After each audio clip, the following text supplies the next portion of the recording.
जय हिंद दोस्तों, स्वागत है आप लोग का हमारे यूट्यूब चैनल देसी एजुकेशन अड्डा में। तो आज हम लोग देखने वाले हैं army GD Agniveer original paper जो 16 अक्टूबर 2022 में पूछा गया। तो सबसे पहले आप लोग सामान्य ज्ञान का ऑब्जेक्टिव देख लीजिए, उसके बाद और अपने आप से भी जांचिए कि हम कितना सही कर रहे हैं। ठीक है, तो चलिए हम एक एक करके बताना शुरू करते हैं। ठीक है, देखिए फर्स्ट क्वेश्चन क्या है, कर रहा है किसी भी देश की दुनिया की पहली महिला प्रधानमंत्री का नाम बताएं। तो फर्स्ट ऑप्शन है श्रीमती सरोजिनी नायडू, सेकेंड ऑप्शन है श्रीमती भंडार नाइके, थर्ड ऑप्शन है श्रीमती इंदिरा गांधी और फोर्थ श्रीमती सुचेता कृपलानी। तो अगर आप लोग को मालूम है तो आप लोग बताइए।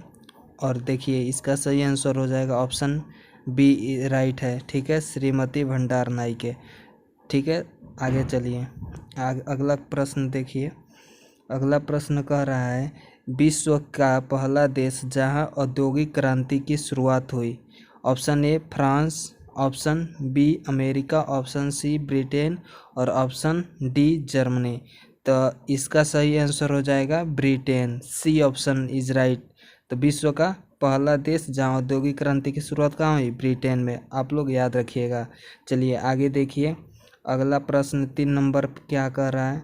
अगला प्रश्न कह रहा है गवर्नर बनने के लिए न्यूनतम आयु होती है। तो गवर्नर बनने के लिए न्यूनतम आयु कितना होती है बताइए। ऑप्शन ए 25 वर्ष, ऑप्शन बी 38 वर्ष, ऑप्शन सी 35 वर्ष, ऑप्शन डी 30 वर्ष। तो इसका क्या आंसर हो जाएगा, तो इसका आंसर ऑप्शन सी, इसका ऑप्शन सी हो जाएगा क्या 35 वर्ष। इसका आंसर राइट हो जाएगा, सी ऑप्शन इज राइट। आप लोग याद रखिएगा 35 वर्ष। अगला प्रश्न देखिए क्या है। अगला प्रश्न 4 नंबर क्वेश्चन, जय जवान जय किसान का नारा किसने दिया। Option A Lal Bahadur Shastri, option B Pandit Jawaharlal Nehru, option C Atal Bihari Vajpayee, option D Mahatma Gandhi. तो बताइए आप लोग को मालूम है तो कमेंट बॉक्स में कमेंट कर दीजिएगा। चलिए देखिए इसका राइट आंसर हो जाएगा ऑप्शन ए लाल बहादुर शास्त्री। ठीक है, इसका आंसर क्या हो जाएगा लाल बहादुर शास्त्री। कलर चेंज करके हम बता दे रहे हैं, इसका आंसर याद रखिएगा लाल बहादुर शास्त्री। जय जवान जय किसान का नारा किसने दिया था, लाल बहादुर शास्त्री ने। चलिए 5 नंबर क्वेश्चन देखिए क्या है। कह रहा है कौन सा शहर वास्तुकार एडविल लुटियर ने डिजाइन किया था। Option A New Delhi, option B Madras, option C Calcutta और ऑप्शन डी बम्बई। तो इसका आंसर क्या हो जाएगा, इसका आंसर हो जाएगा ऑप्शन ए नई दिल्ली। याद रखिएगा आप लोग, वास्तुकार एडविल लुटियर द्वारा डिजाइन किया गया था, क्या नई दिल्ली को डिजाइन किया गया था। तो चलिए अब 6 नंबर क्वेश्चन की ओर बढ़ते हैं। 6 नंबर क्वेश्चन देखिए क्या कह रहा है। कह रहा है 6 नंबर क्वेश्चन, फ्लाई स्टॉल किसके लिए इस्तेमाल किया जाता है। फ्लाई स्टॉल किसके लिए इस्तेमाल करते हैं। ऑप्शन ए बुनने के लिए, ऑप्शन बी सफाई करने के लिए, ऑप्शन सी सुखाने के लिए, ऑप्शन डी बुआई करने के लिए। तो इसका आंसर ऑप्शन ए हो जाएगा क्या बुनने के लिए। फ्लाई स्टॉल का उपयोग किस में किया जाता है, बुनने के लिए। चलिए 7 नंबर क्वेश्चन देखिए, प्राचीन भारत में मगध राज्य की राजधानी थी। तो option A Pataliputra, option B Rajgriha, option C Varanasi, option D Vaishali. तो प्राचीन भारत में मगध राज्य की राजधानी थी राजगृह, यानी कि राजगृह इस बार हो गया जो कि बिहार में है। आगे देखिए 8 नंबर प्रश्न क्या कह रहा है। 8 नंबर प्रश्न है कौन सा राज्य समुद्री सीमा में नहीं है। Option A Tamil Nadu, option B Orissa, option C Haryana, option D Andhra Pradesh. तो इसमें हो जाएगा क्या ऑप्शन सी हरियाणा। ये किसी भी समुद्री सीमा से नहीं है, यानी कि समुद्री सीमा के तट पे नहीं स्थित है। तमिलनाडु भी स्थित है, उड़ीसा भी है, आंध्र प्रदेश, इसलिए ऑप्शन सी क्या हो जाएगा राइट हो जाएगा। 9 नंबर देखिए क्या है। 9 नंबर है भारत का प्रथम माइक्रो जंगल भारत का प्रथम माइक्रो जंगल किस राज्य में स्थित है?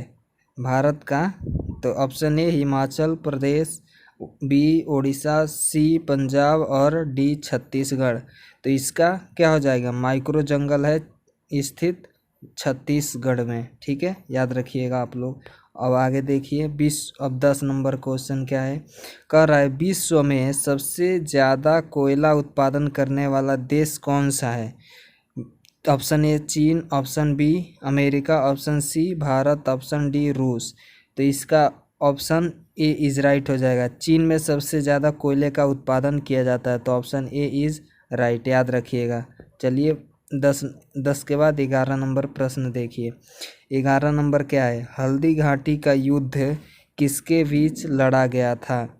हल्दी घाटी का युद्ध किसके बीच लड़ा गया था? ऑप्शन ए अकबर और महाराणा प्रताप के बीच, ऑप्शन बी बाबर और इब्राहिम लोधी के बीच, ऑप्शन सी बाबर और राणा सांगा के बीच, ऑप्शन डी अकबर और हेमू के बीच। तो इसका ऑप्शन ए राइट हो जाएगा। ठीक है, तो आप लोग याद रखिएगा, option A is right, Akbar और महाराणा प्रताप के बीच हल्दी घाटी का युद्ध लड़ा गया था। आगे देखिए 12 नंबर प्रश्न क्या है। 12 नंबर प्रश्न है बाल दिवस कब मनाया जाता है? ऑप्शन इसका ए है 12 जनवरी को, ऑप्शन बी 14 नवंबर को, ऑप्शन सी 5 सितंबर को और ऑप्शन डी इनमें से कोई नहीं। तो बाल दिवस और कह देगा टीचर दिवस यानी कि शिक्षक दिवस मनाया जाता है 5 सितंबर को, और बाल दिवस की बात आ जाए तो बाल दिवस मनाया जाता है 14 नवंबर को। तो इसका आंसर क्या हो जाएगा? ऑप्शन बी, याद रखिएगा, 14 नवंबर को इज राइट हो जाएगा। ठीक है, आगे देखिए 13 नंबर प्रश्न की ओर चलते हैं। 13 नंबर क्या कह रहा है? 13 नंबर है वायुसेना का प्रमुख कौन होता है? ठीक है, option A air chief marshal, option B general, option C lieutenant और ऑप्शन डी इनमें से कोई नहीं। तो इसका आंसर हो जाएगा option A, air chief marshal होता है वायुसेना का प्रमुख पूछते तो क्या हो जाएगा? Air chief martial. इसलिए इसका आंसर याद रखिएगा option A, air chief martial. 14 number प्रश्न देखिए। 14 नंबर क्या है? 14 नंबर क्या कह रहा है? मीनाक्षी मंदिर कहाँ स्थित है? मीनाक्षी मंदिर, option A Tamil Nadu, option B Orissa, option C Uttarakhand, option D Rajasthan. तो मीनाक्षी मंदिर तमिलनाडु में राज्य में स्थित है। ठीक है, तो ऑप्शन ए याद रखिएगा, तमिलनाडु। चलिए 15 नंबर प्रश्न देखिए। 15 क्या है? कह रहा है विश्व का सबसे बड़ा नदी कौन सी है? Option A Ganga, option B नील नदी, ऑप्शन सी अमेजन और ऑप्शन डी ब्रह्मपुत्र। तो विश्व में पूछ दे तो नील नदी बताइएगा। ठीक है, और भारत में पूछ दे तो गंगा नदी। इसलिए चलिए पूछ रहा है विश्व में, तो विश्व में हो जाएगा नील नदी राइट आंसर, ऑप्शन बी, याद रखिएगा क्या? नील नदी। चलिए 16 नंबर प्रश्न देखिए। अब हो गया इस यहाँ से स्टार्ट हो जाता है क्या? उधर हो गया। टोटल 15 क्वेश्चन कर चुके हैं जो कि जीके का था, जीके और जीएस। इधर अब यह स्टार्ट हो जाएगा, जीके का हम लोग कर चुके हैं। ठीक है, अब 16 नंबर से स्टार्ट हो रहा है साइंस का। ठीक है, तो आप लोग इससे देखिए अच्छा से और इसको एक एक करके अपने याद कर लीजिएगा। तो चलिए हम अगला, चलिए साइंस का प्रश्न देखिए। अब 16 नंबर प्रश्न क्या कह रहा है? कह रहा है मशरूम निम्नलिखित में से क्या है? ऑप्शन ए कवक, ऑप्शन बी जंतु, ऑप्शन सी पादप, ऑप्शन डी इनमें से कोई नहीं। मशरूम, जब भी पूछ दे मशरूम निम्नलिखित में से क्या है, तो इसका ऑप्शन हो जाएगा ऑप्शन ए यानी कि कवक। आप लोग याद रखिएगा क्या? कवक। तो ऑप्शन ए इज राइट हो जाएगा। ठीक है, याद रखिएगा। चलिए 17 नंबर प्रश्न की ओर चलते हैं। 17 नंबर प्रश्न देखिए क्या कह रहा है? कह रहा है मधुमक्खियों के पालन को क्या कहा जाता है? Option A apiculture, option B sericulture, option C barometer, option D रजत क्रांति। तो इसका आंसर हो जाएगा ऑप्शन ए एपीकल्चर। मधुमक्खियों के पालन को क्या कहते हैं? ऑप्शन ए यानी कि एपीकल्चर कहते हैं। चलिए 18 नंबर के देखिए क्या है? मायोपिया यानी कि निकट दृष्टि दोष में प्रयुक्त लेंस है? ऑप्शन ए उत्तल लेंस, ऑप्शन बी अवतल लेंस, ऑप्शन सी बेलनाकार लेंस और ऑप्शन डी इनमें से कोई नहीं।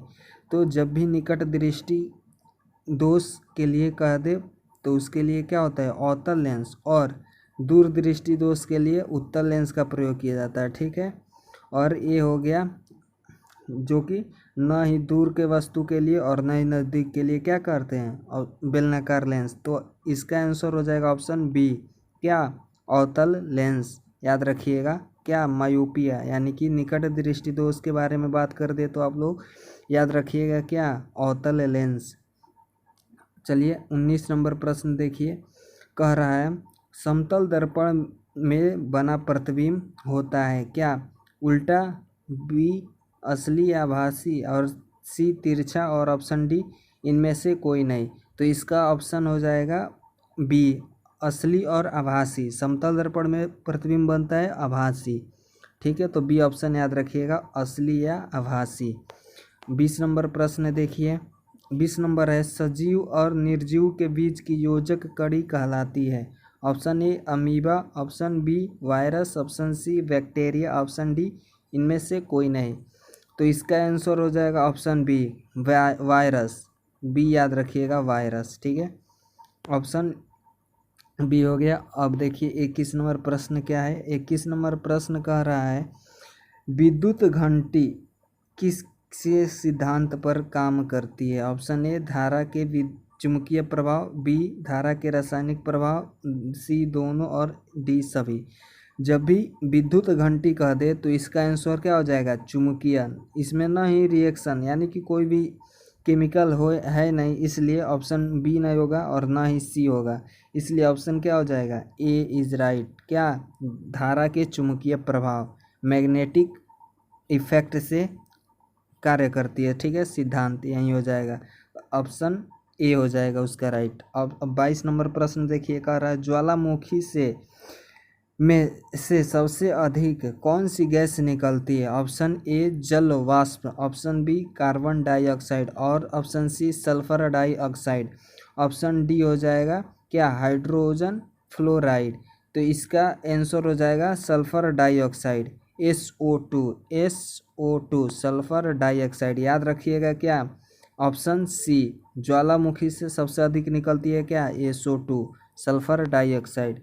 चलिए 23 नंबर प्रश्न क्या है, कह रहा है 23 नंबर प्रश्न चूना पत्थर का रासायनिक सूत्र क्या होता है? Option A CaO, option B CaOH का ट्वाइस, ऑप्शन सी CaCO3, और ऑप्शन डी इनमें से कोई नहीं। तो इसका चूना पत्थर का रासायनिक सूत्र हो जाएगा CaCO3। जब भी कह दे चूना पत्थर या संगमरमर तो आप लोग क्या कीजिएगा? CaCO3। इसको शॉर्ट फॉर्म में याद रखिएगा काको थ्री, जिससे आप लोगों को आसानी होगी याद करने में। तो इसका ऑप्शन हो जाएगा सी इज राइट हो जाएगा। ठीक है, चूना पत्थर का क्या हो जाएगा? रासायनिक सूत्र। ठीक है, 24 नंबर प्रश्न देखिए क्या है। 24 नंबर कह रहा है कि सबसे हल्की धातु कौन सी है? Option A hydrogen, option B lithium, option C aluminium, option D इनमें से कोई नहीं। तो 24 का हो जाएगा सबसे हल्की धातु होती है क्या? लिथियम। याद रखिएगा क्या? लिथियम। ऑप्शन बी हो जाएगा right answer, option B lithium. आगे देखिए 25 नंबर प्रश्न क्या है। 25 नंबर है, कह रहा है वॉशिंग मशीन किसके सिद्धांत पर कार्य करती है? ऑप्शन ए अपकेंद्र बल, ऑप्शन बी अपोहन, ऑप्शन सी विसरण, और ऑप्शन डी इनमें से कोई नहीं। तो जब भी वॉशिंग मशीन कहते तो उसमें अंदर यानी कि वो सर्कल में नाचती है तो उसमें क्या लगता है? अंदर की ओर बल लगता है। इसलिए क्या ऑप्शन हो जाएगा? ऑप्शन ए हो जाएगा अपकेंद्रक बल। ये जब बल के बारे में पढ़िएगा तो 2 प्रकार के होता है। ठीक है, आगे देखिए 26 नंबर प्रश्न क्या है। 26 नंबर की ओर देखते हैं। 26 कह रहा है निम्नलिखित में से फोटोग्राफी में प्रयुक्त होती है? Option A silver bromide, option B sodium chloride, option C calcium nitrate, और ऑप्शन डी इनमें से कोई नहीं। तो फोटोग्राफी के लिए प्रयुक्त करते हैं हम सिल्वर ब्रोमाइड का। ठीक है, ऑप्शन ए याद रखिएगा क्या? Silver bromide. 27 नंबर प्रश्न देखिए, कह रहा है किसी व्यक्ति का संपूर्ण प्रतिबिंब देखने के लिए समतल दर्पण की न्यूनतम ऊंचाई कितनी होती है? ऑप्शन ए 1 ऊंचाई के बराबर, ऑप्शन बी 1 व्यक्ति के ऊंचाई का आधा, ऑप्शन सी 1 व्यक्ति के ऊंचाई के दुगुना और ऑप्शन डी इनमें से कोई नहीं। तो जब भी समतल दर्पण की न्यूनतम ऊंचाई कितनी हो पूछ दे तो इसमें हो जाएगा 1 व्यक्ति के ऊंचाई का आधा। ठीक है, उसका क्या होना चाहिए? संपूर्ण प्रतिबिंब देखने के लिए बनना चाहिए क्या? 1 व्यक्ति के आधा ऊंचाई होना चाहिए। चलिए 28 नंबर प्रश्न देखिए क्या है। 28 नंबर है क्या? ट्यूबलाइट यानी कि ट्यूबलाइट में किस गैस का प्रयोग होता है? Option A oxygen, option B hydrogen, option C nitrogen और ऑप्शन डी आर्गन। तो इसका जब भी ट्यूबलाइट में भरा जाए गैस उसका पूछे थे तो आर्गन क्या भरा जाता है। ठीक है, ऑप्शन डी याद रखिएगा, क्या आर्गन गैस का प्रयोग किया जाता है ट्यूबलाइटों में। आगे देखिए, घेघा रोग यानी कि गले में होता है घेघा रोग, ठीक है, जो कि फूल जाता है गर्दन में। घेघा रोग किसकी कमी से होता है? ऑप्शन ए आयोडीन की कमी से, ऑप्शन बी इंसुलिन की कमी से और ऑप्शन सी लोहा की कमी से, ऑप्शन डी इनमें से कोई नहीं। तो बताइए, आप लोग को मालूम है तो कमेंट में रिप्लाई दीजिएगा। ठीक है, तो ऑप्शन इसका क्या हो जाएगा? आयोडीन की कमी से घेघा रोग होता है। आप लोग को मालूम होगा, ये बहुत ही अच्छा प्रश्न है। ठीक है, याद रखिएगा ऑप्शन ए आयोडीन की कमी से घेघा रोग होता है। चलिए लास्ट प्रश्न देखते हैं, जो कि ये साइंस का है और ख़त्म होने वाला होगा। तो आप लोग 30 प्रश्न अच्छा से कवर कर लीजिए। ठीक है, और इसे याद भी कर लीजिएगा, इसे बार बार देख लीजिएगा जिससे रिवीजन हो जाए। तो चलिए 30 नंबर देखिए क्या है। शीशे का संकेत क्या होता है? Option A G, option B AU, option C PB, option D FE। देखिए AG ये सिल्वर का हो गया, AU एल्यूमिनियम का और PB जो कि शीशा लेड का भी पूछ दे तो क्या कहिएगा? और इसका संकेत PB लेड, चाहे शीशा। ऑप्शन डी हो गया लोहा का FE। याद रखिएगा ऑप्शन सी राइट हो जाएगा। तो चलिए इतना ही प्रश्न रहने देते हैं, अगले वीडियो में लेकर आएंगे और भी। तब तक के लिए आप लोग इसे रिवीजन कर लीजिएगा और चैनल पे नए होंगे तो चैनल को सब्सक्राइब कर लीजिएगा। ठीक है, और अच्छा लगे तो लाइक एक कर दीजिएगा। मिलते हैं अगले वीडियो में, तब तक के लिए जय हिंद, वंदे मातरम।